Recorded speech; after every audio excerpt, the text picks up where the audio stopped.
Speaking the truth to the state capitol. This is Drive Time Lincoln with the Commander, Jack Riggins, on the voice of Lincoln, 1499.3 KLIN. All right, folks, November 22nd, just a couple of days before Thanksgiving. I'm your host, Jack Riggins, restoring American values, bringing common sense and sanity to the capital city. And whoa, what a great show I've got for you with these three shootings, some other political questions I have about our next senator, voter ID.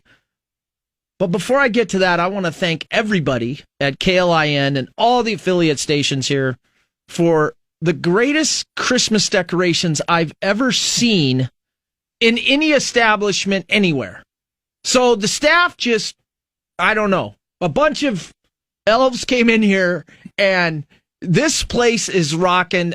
If I could vote, if I have any say in KLIN, I think we keep Christmas decorations up all year long. This place and every piece of KLIN in the broadcast house is covered in Christmas cheer. And so big shout out to everybody. I really appreciate it. I have even read some of, I think Froggy put out some fake news. I've even read some of their articles. We'll have to investigate that when we get a chance. But thanks to everybody for that. We'll also get to Twitter Tuesday if we can. If you're listening right now, we got a short show, 45 minutes.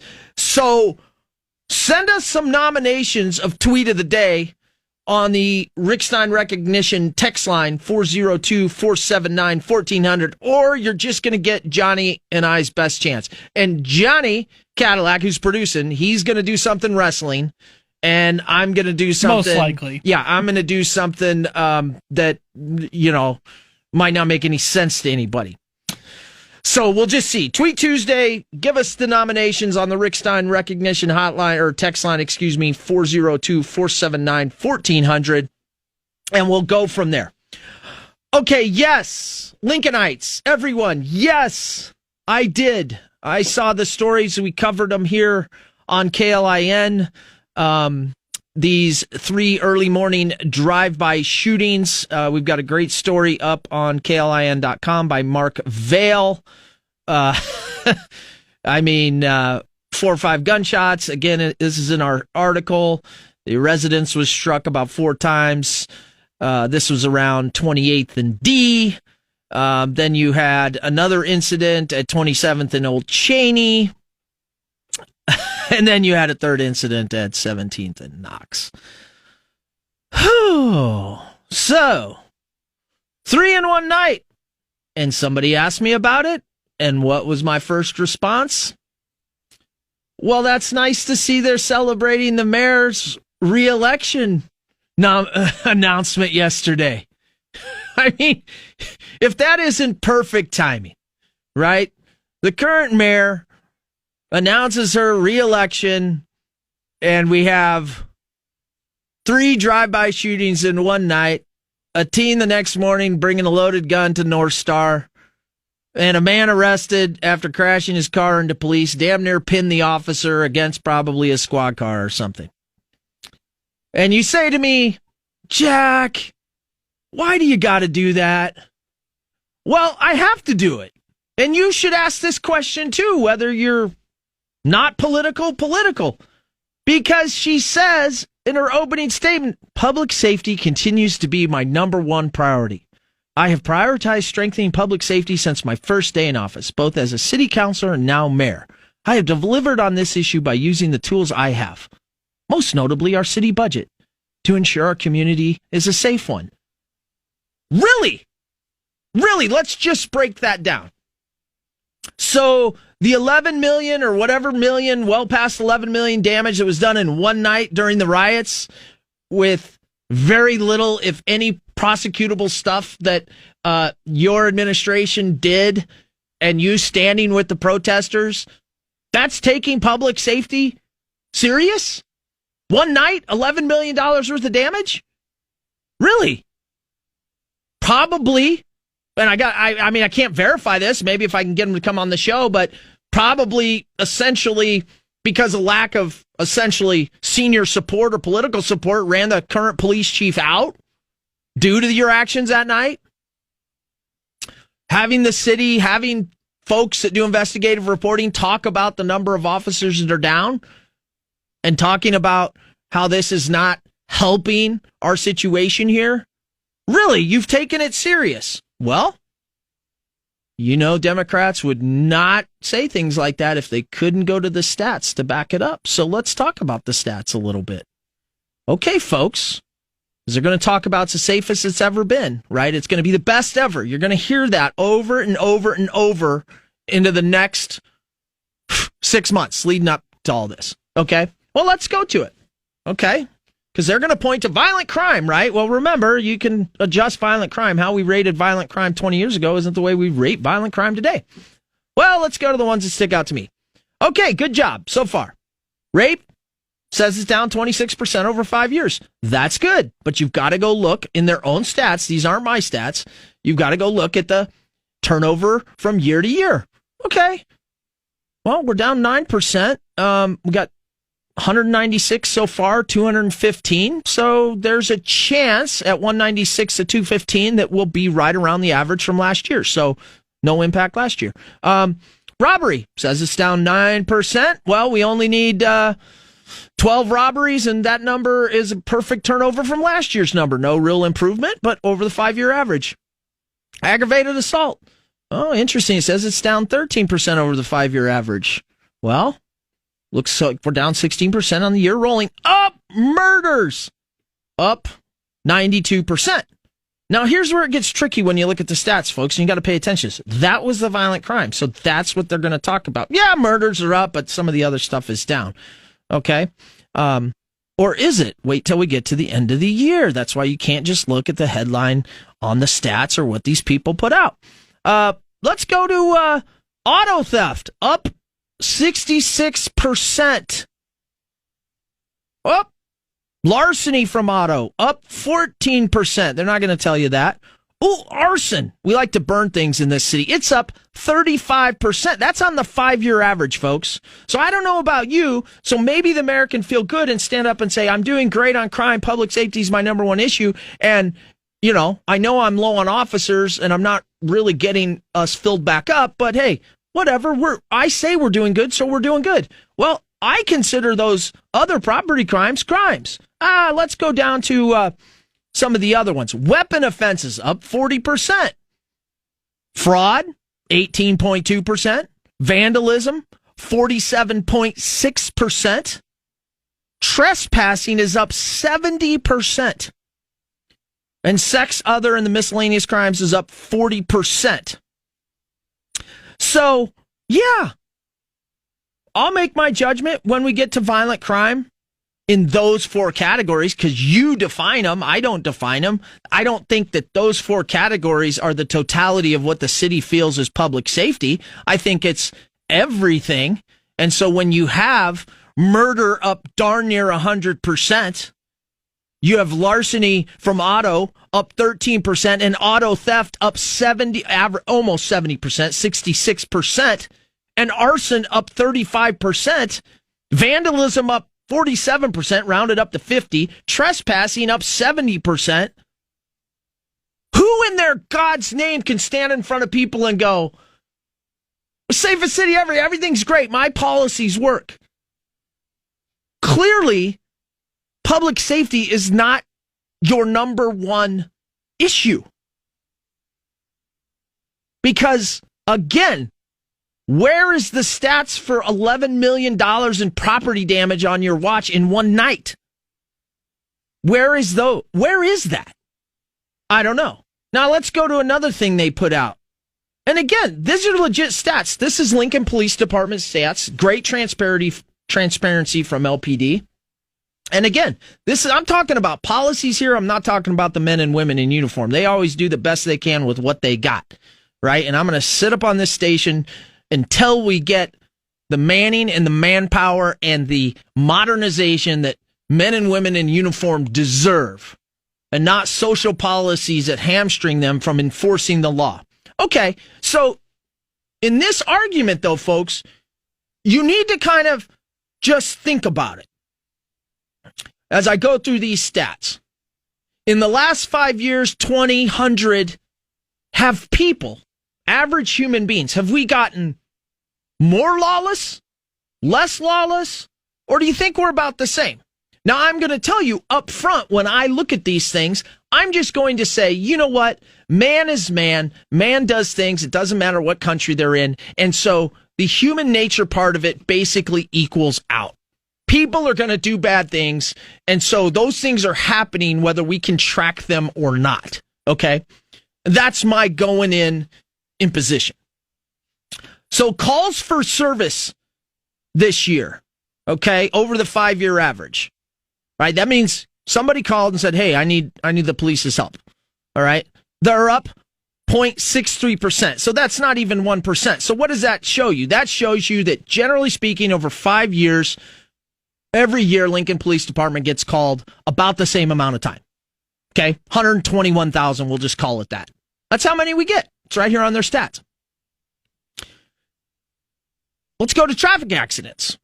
Nice. I complain about traffic a lot. Actually took a dip during COVID, which you would expect. Not as many people on the road. Right now, we're up to 9,464. That's a 3% decrease. That's nice. You know, calls for service for traffic accidents. Not bad. Okay. Traffic injury is down about 2%. Okay, so if the mayor's referencing those, that's good. 2%. It's not really a big dent. Oh, mental health through the roof. Now, that's not necessarily on the mayor or the policies. That's COVID-induced stuff. But nonetheless, that's increased almost 11%. And that makes sense. And I do applaud not just the mayor, but the police chief and everybody across law enforcement in America for realizing that mental health and making sure officers are trained for that. And even if they're special units, yeah, that's legitimate. Okay. Domestic disturbances up 4.8%. So no real dent in crime there. We're just trending along the same line. Here's the one I wanted to show you. Remember, my imposition is that people are doing things all the time, whether we see them or we don't. Interesting, though, folks. Public safety is their number one priority, and one of the number one mechanisms that ensures public safety is a well-trained, well-manned, and well-modernized police force, right? Because there's just going to be these random human occurrences of crime, right? And they're also there to deter criminals, right? The presence of force, seeing a squad car causes you to tap your brakes type of thing. Oh, wow. Since our mayor took over, citations are down 40%. Now, is that because people aren't committing crimes? Is that because, everybody decided everything's so great in Lincoln, we're not going to commit crimes? I just showed you that there are some crimes that are on a huge increase. Imagine that. Citations are down 40%. A trend line down magically since the mayor took over. Well, does that mean we don't have as many officers on the street as we used to? Does that mean officers are being told that some crimes we really don't need to give citations for? No? Felonies? Citations for felonies? They're down 6%? Been a trend down? Okay, well, I guess we're not having felonies here. Oh, another one. Here's one. Here's a great one, right? Because I think a lot of people, I'll be complete transparent. I've gotten in trouble in the law. I had some misdemeanors back in the day, right? That's kind of where the first step of little crime, where the cops can intercede and slap a lot of young people around and say, hey, you got to get your life together. Misdemeanors are down 40%. Man, hey, there's not any crime in this city, Johnny. Johnny, there's no crime in Lincoln. I mean, misdemeanors are down 40%, and so are citations. That really does say a lot. Well, it says something. Yeah. It says something. Oh, traffic stops. Imagine this. Do you think people have stopped speeding? No. Yeah. Well, traffic stops, we can't even put a percent because in 2019 and 18, it was like an average of 45,000, and now we're only down to 26,000 this year? Wow. So is it just we don't have enough officers on the street, or is it that we have some policies and some pressure from City Hall about the way we police? I'm not sure. I mean, I don't want to. I mean, safety and security is the number one issue. And so I guess I could say, wow, we're doing such a great job. There's all these decreases. People aren't committing crimes. But then I go to the stats and you have a 100% murder rate increase. Yeah. You have a 70% auto theft increase. Vandalism, 50%. Trespassing, damn near 70%. Sex and other abuse is up 40%. Fraud, 18%. Weapons offenses, 40%. Arson, 35%. This is what is on their stats. This isn't me. So, when you're looking at the stats and you're hearing the talk, I would encourage all of you to go pull the stats right there at LPD's website. And I would simply just look at the weekly stats. I do. I don't always comment on them. Look at the weekly stats and then also go to their crime metrics. And then you can see how it's rolling over so that when the mayor or anybody political, when the conservatives get up there, right, in this candidacy, so you can fact check them and you can talk about the impacts. The fact is, we're not trending good. Lincoln and I've been saying it for a year and a half. The Voice of Lincoln, KLIN, 1499.3. You're getting the 411 from DTL with Commander Jack Riggins on 1499.3 KLIN. All right, we're back. Yeah, I think we spent a whole segment there on bringing a little common sense and sanity to the capital city. Johnny had a great title for the show. Is Lincoln safe?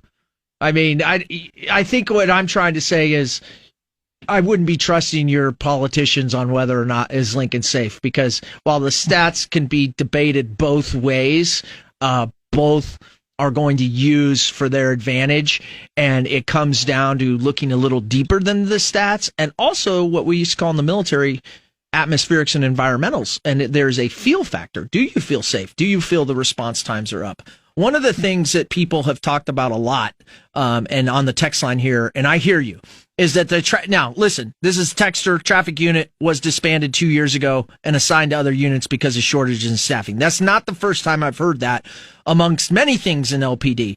But it does seem, not only by stats, but everything when you talk to officers, that traffic enforcement was one of the first things to go. And that would make sense, right? Because I'm talking about statistics that show citations for that stuff are way down. Well, because they don't have the people. And that's from multiple sources. You know, that'd be a great question for somebody to ask the police chief or anybody in the police force, or the mayor, right? No doubt about it. So I get it. People are fired up about this. And yeah, folks, this is your chance. I mean, as I always say, this is the chance as you have an election, whether you like the policies or not, for your mayor. Folks, Twitter Tuesday, if you don't get any submissions into the Rick Stein recognition text line, 402-479-1400, it is up to me and Johnny to pick it. We got a short show today. We'll be out of here at 45 after.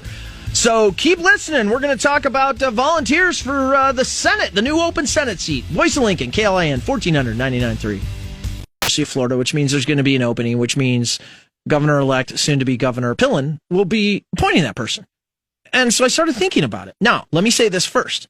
I would be totally fine if now Governor Ricketts becomes Senator Ricketts. I'd be fine with that. I think he's been a great conservative governor, and I think he would represent Nebraskans well up in the Senate. And there's been a lot of speculation from people and asking him if that is in fact what's going to happen. So, you know, that to some people, maybe there's some backroom bar deals going on, and that may be.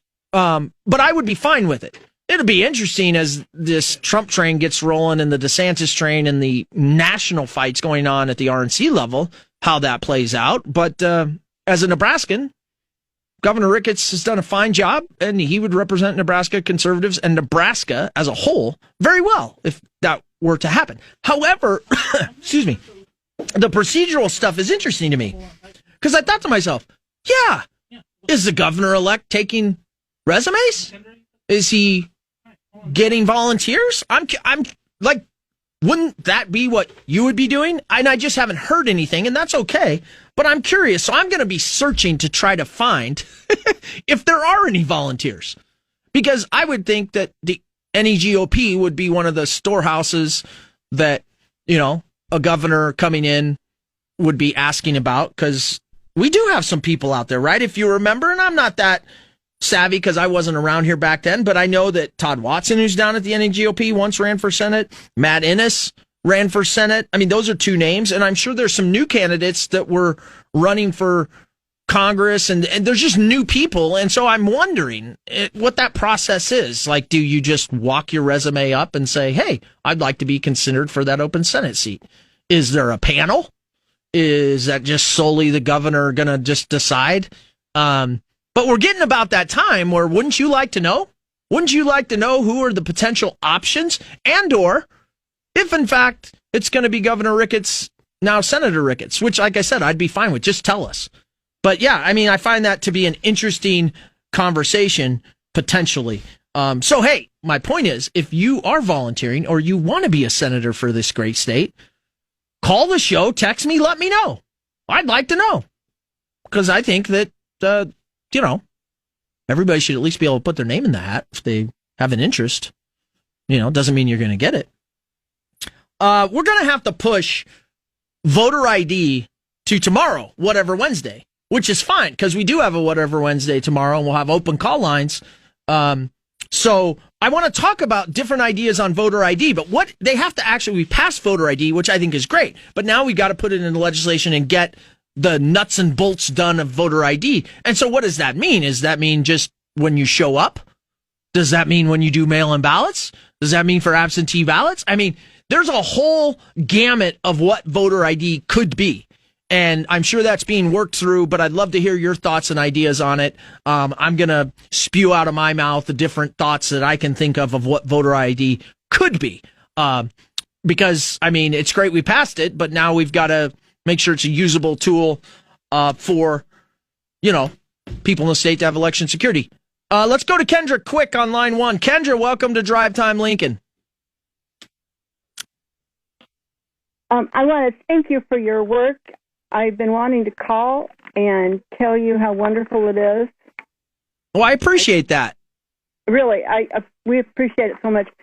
My husband's a civil engineer, but he's retired Air Force with Air Guard. And my daughter is a lab tech. She's retired Air Force with Air Guard. Aim high. I love it. You got a bunch of Air Force people. My son's in the Air Force now too, so I guess I'm starting to like the Air Force more. Yeah, I know. They used to call it the Chair Force. Yeah, well, there's all the services have their little pet names for each other, but Air Force is a great organization. And I have a son-in-law who's an Army Ranger. There you go. Rangers lead the way. I think so. Yeah, they do. You got to love the Rangers. I know. Yeah, I know. Okay, I wondered if you saw. I hadn't listened. Didn't hear you talk about. On Saturday, November 12th, there was an article in the Journal Star about 2 illegal aliens from Mexico here in town raping a 10-year-old girl. Wow. Well, I haven't seen that story. Partly because I don't read the Journal Star unless somebody points me to it, so I'll have to go find it.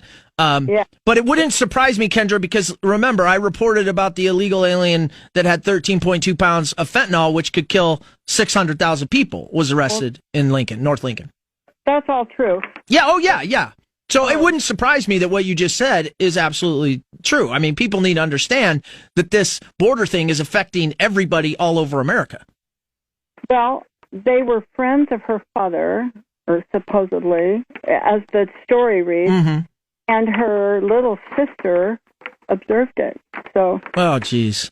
It just makes me... Well, it makes you sick. And again, we've become a city. I mean, they're trying to make this a sanctuary city. I mean, we've all but got a beacon out there that says if you're illegal or you're an immigrant legally, come to Lincoln, Nebraska.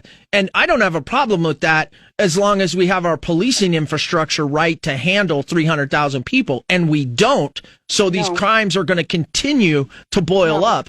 And the word's on the street, you can go to Lincoln and pretty much get away with murder or rape. Well, and I know I've got 20 seconds. I'm sorry. Anybody could do that, but if they weren't here, it wouldn't have happened. Yeah, I mean, it's a big problem. I'm with you on there. I appreciate the call, Kendra. Thank you. Yeah, scary times. I mean, there's an atmospherics and feel component to this, and people aren't liking it. We'll see how it plays out in the election. I'll be talking about it. Whatever Wednesday tomorrow. Remember, we're going to talk different ideas on voter ID. I'd love to hear your thoughts tomorrow on that, what it should look like, what's going on. And other than that, continue to